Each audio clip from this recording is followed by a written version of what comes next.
Thank you, Mr. Senate President. Thank you, distinguished Majority Floor Leader. I rise to make a brief manifestation in response to the events of recent days. Ginoong Pangulo, meron po tayong kasabihan sa wikang Pilipino. Kapag nagturo ka ng daliri sa iba, may tatlong daliri na nakaturo palagi pabalik sa iyo.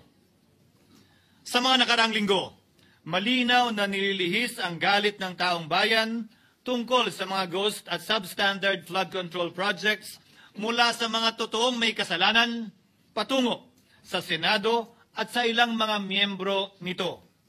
Tila pilit na ginagawang panakipbutas, ika nga at fall guy, at diversyon ang mga senador palayo sa Kamara at sa mga tunay na may sala. Klarong-klaro po ang script nito. Ipitin ang tatlong dating DPWH officials, pakantayin sa kanila, mema banggit lang na senador, habang pinagtatakpan ang mga congressman na tunay na kasabwat nila sa mga lugar na ginagalawan nila. Simple ang patunay dito. Kapanipaniwala ba na wala silang kinausap na kahit isang congressman nakaupo na totoong may hawak ng mga distrito sa lugar na ginalawan nila sa hinaba-haba ng testimonya nila dito o sa Kamara? Banggit sila ng banggit, name drop sila ng name drop ng pangalan ng senador. Mas kinaklaro naman ko inyong papakinggan na wala silang masabing direktang nakausap o binigyan ng anuman. Lahat ito para lamang ipako ang mga senador sa media at sa publiko at ilayo ang atensyon sa Kamara at mga congressman. Bakit nga ba? Dahil tila mas malaking isda, ika nga, mas mataas, mas kilala ang mga senador kumpara sa congressman? Umaasa sila na maiibsan ang galit ng tao sa kanilang mga anomalya ukol sa flood control at tuluyan na silang makakatakas mula sa anumang pananagutan. Isang tao lamang, Ginoong Pangulo, ang nasa likod ng script at sarswelang ito. Siya ang dahilan ng kaguluhan, pagkakaaway-away, pagkakawatak-watak na ngayon yumayanig sa ating bayan, maprotektahan lamang ang sarili niya. Ang pangalan niya ay matagal nang bulong-bulungan sa bawat sulok ng bansa, pero ngayon, unti-unti nang sinisigaw ng taong bayan.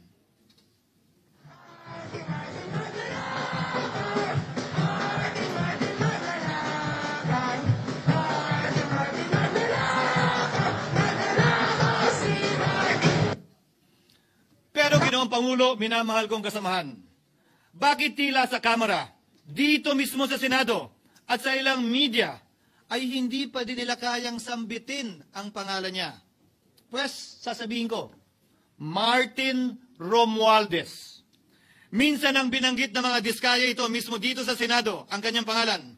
Pero agad itong pinabawi nung humarap sila sa Kamara. Binanggit ni Master Sergeant Gutesa ang kanyang pangalan. Pero ultimo notaryo, natunto nila at pinabawi nila ang pagnotaryo.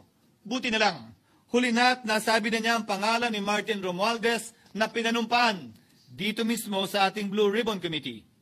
Hindi ba't si Ginoong Gutesa, hindi ba't si Sergeant Gutesa lamang, ang bukod tanging testigo na walang kinalaman, hindi sangkot sa flood control issue, walang hininging immunity, deal o proteksyon, kapalit ng kanyang pagtestigo.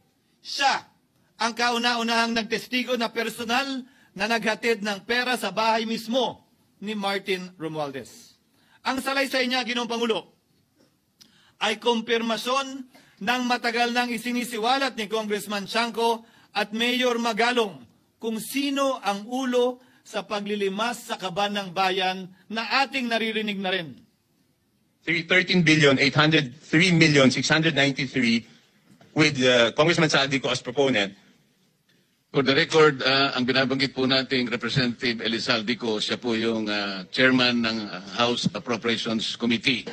Wala kaduda-duda yan.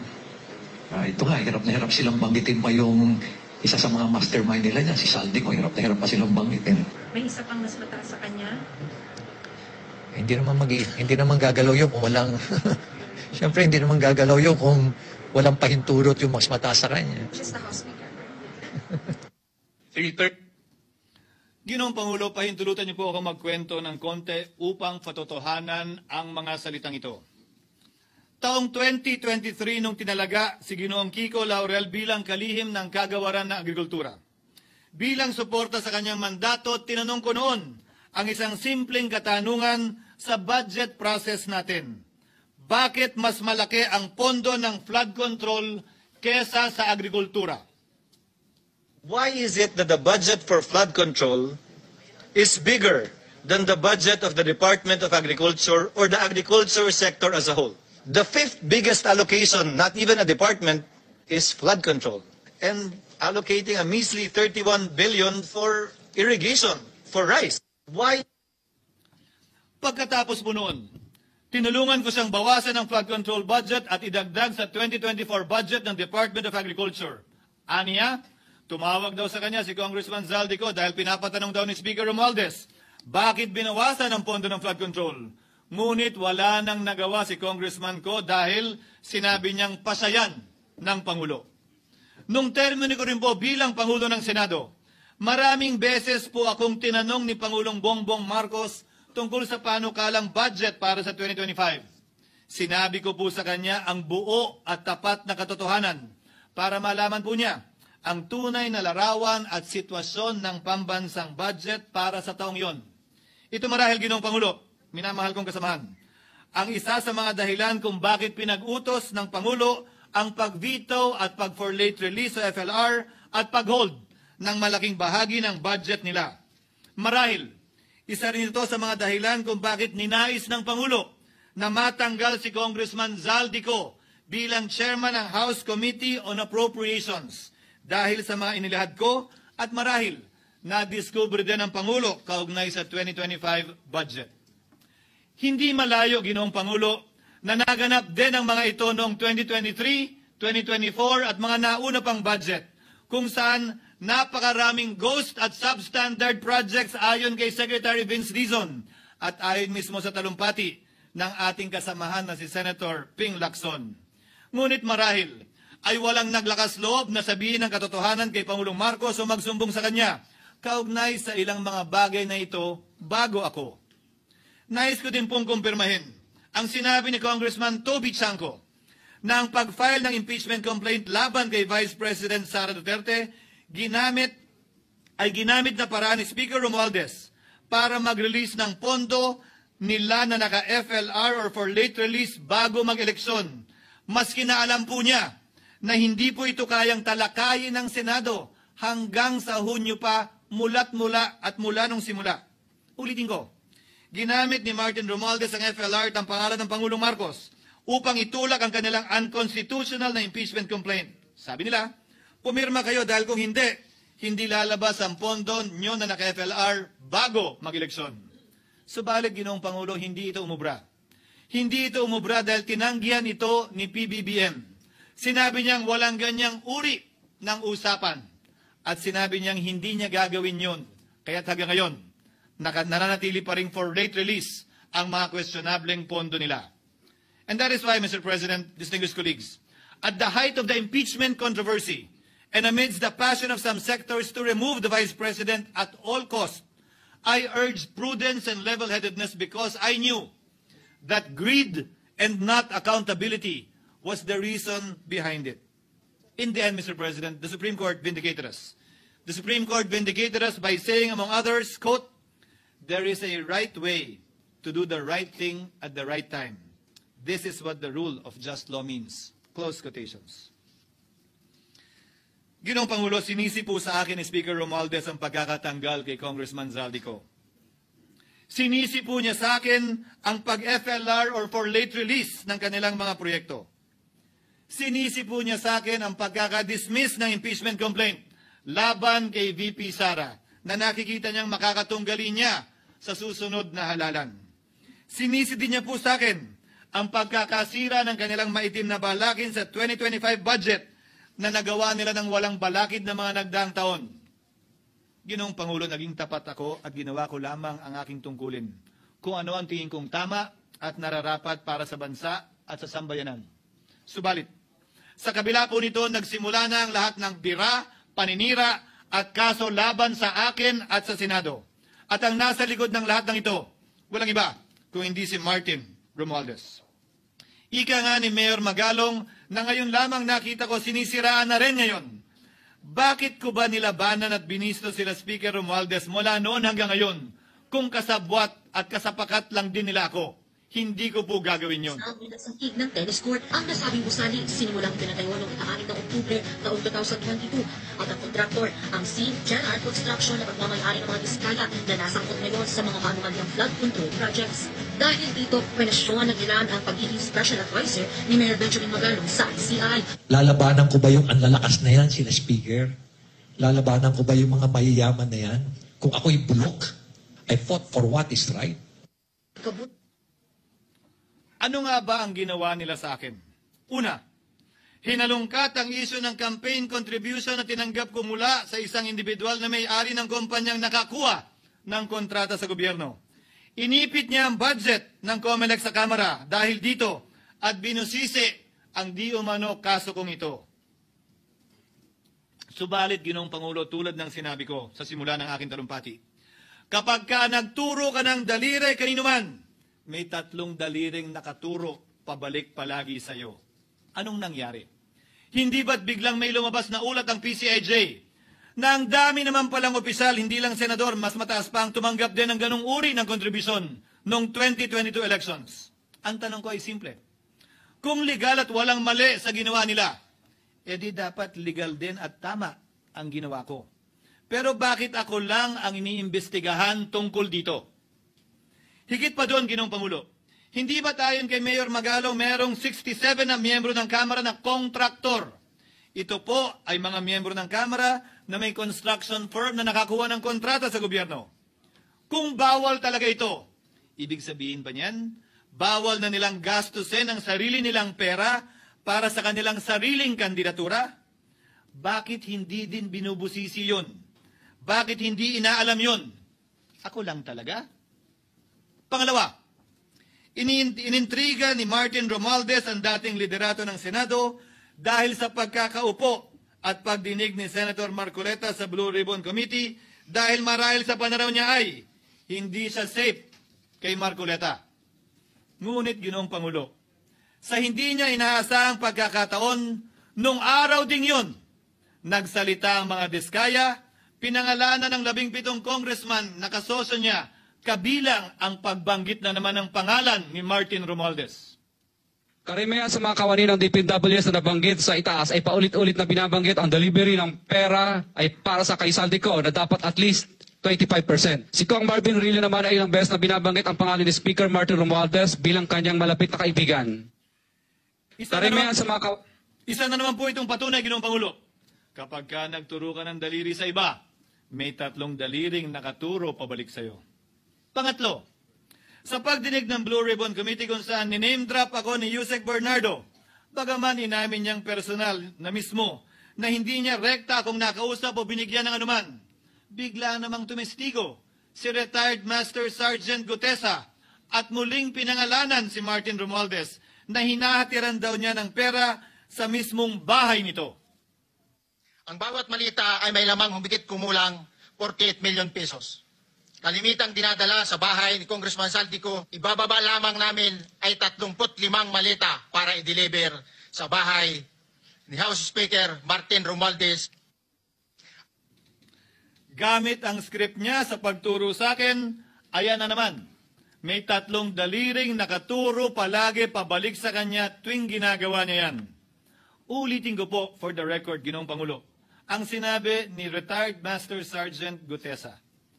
35 maleta ng pera na naglalaman na mahigit kumulang 48 milyong piso bawat isa o kulang-kulang 1.7 billion pesos sa isang delivery. Ay di umano hinatid niya sa iba't ibang bahay, sa iba't ibang pagkakataon ni Martin Romualdez. Subalit, sa kabila ng lahat ng ito, hindi ba nakapagtataka? Bakit hindi sinasama si Martin Romualdez sa anumang investigasyon? DOJ man, NBI man, AMLAC man. no ako po ay pinuntahan, no ako po ay dumalo sa imbitasyon ng ICI bilang resource person, binanggit ko at tinanong ko din ito sa kanila. Ganito ba katindi ang kapangyarihang hawak ni Martin Romualdez? Na bagaman hindi siya speaker, tila the name that cannot be mentioned pa din siya at nagagawa pa din niya ang nais niya kaugnay sa isang mapamiling hustisya o selective justice. Halimbawa, bakit ang daming kondisyon bago ipasok ang mga diskaya na nagpangalan sa maraming congressman sa witness protection? Pero pag si Alcantara, Hernandez at Bernardo, walang ganong kaparehong kondisyon. Bakit hiniling agad ang freeze order di umano para sa asset ng mga name drop na senador?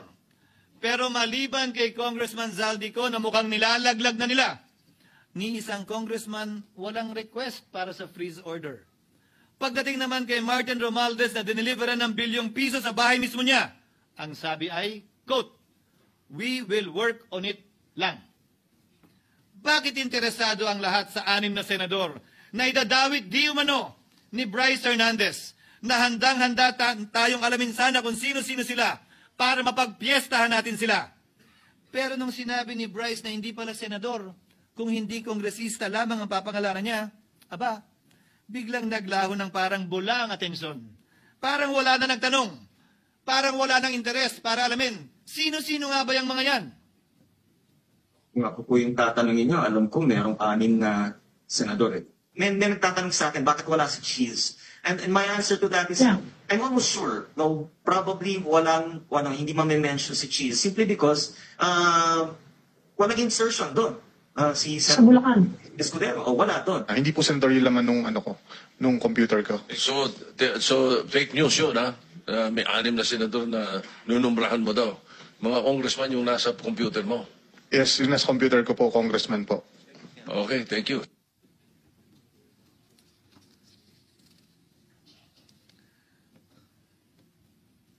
Nagkataon lang ba, Ginoong Pangulo, na ang mga nakaupong senador na dinidiinan sa ngayon ay ang dating Pangulo, dating pro tem, dating punong mayoriya ng Senado, na lahat nagkataon din lang ba na bumoto kontra sa depektibong impeachment ni Vice President Duterte o talagang tinumbok lang kami?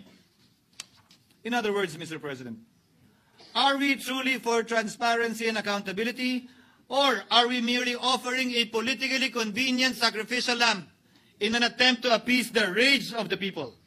What is painful, Mr. President, is that along the way, reputations have been disparaged and tarnished. Innocent persons have been implicated, and the Senate is slowly but surely being destroyed. Nagkataon lang po ba na ang lahat ng ito o ito'y sumusunod sa isang script, direksyon at basbas ni Martin Romualdez?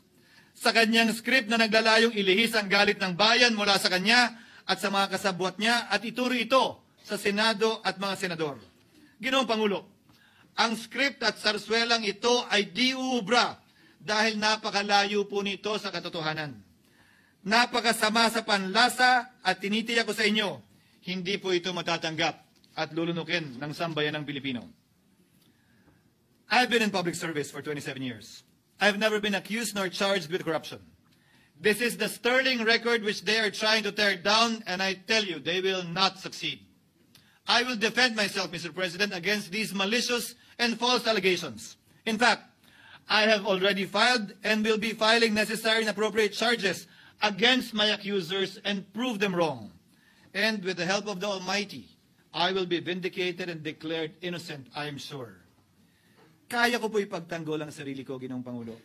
Ngunit, Ginoong Pangulo, sino po ang nagtatanggol sa ating institusyon? Kaya't ang aking tanging hiling po sana sa inyo, Ginoong Pangulo, at sa ating mga kasamahan sa Senado. Labanan po ninyo at huwag niyong pahintulutang ang mapamiling hustisya na lantarang nangyayari sa harap natin ngayon. For what is happening now is selective justice and mob justice. Members of the Senate have been thrown off a cliff before the court of public opinion in an attempt to mollify the people's rage, thereby covering up the real perpetrators and giving them a chance to get away. Mr. President, I will not allow justice to be weaponized against the innocent to protect the guilty. Because this corrodes the legitimacy of the law before our people's eyes. Wala pong naniniwala. Bagkus lahat nagtatanong, bakit walang congressman nakasama sa investigasyon? But what about the other congressmen in Bulacan? Why haven't they been questioned? Called out, yeah. You think that they do not know what's going on? Ginoong Pangulo, mga minamahal kong kasamaan, huwag po tayong sumunod sa script ni Martin Romualdez. Labanan po natin ang script na ito. Pasagutin at imbestigahan lahat ng niname drop at nabanggit, congressman man, senador man at iba pang opisyal, at dapat kasama dito si Martin Romualdez. Ginoong Pangulo, hindi ba natin nakikita? Napili tayong pinag-aaway-away. Mayaman, mamamayan laban sa lingkod bayan. Lokal laban sa nasyonal na opisyal. Congressman laban sa kapwa congressman. At ngayon, senador laban sa kapwa senador. Pamilya laban sa pamilya. Pilipino laban sa kapwa Pilipino.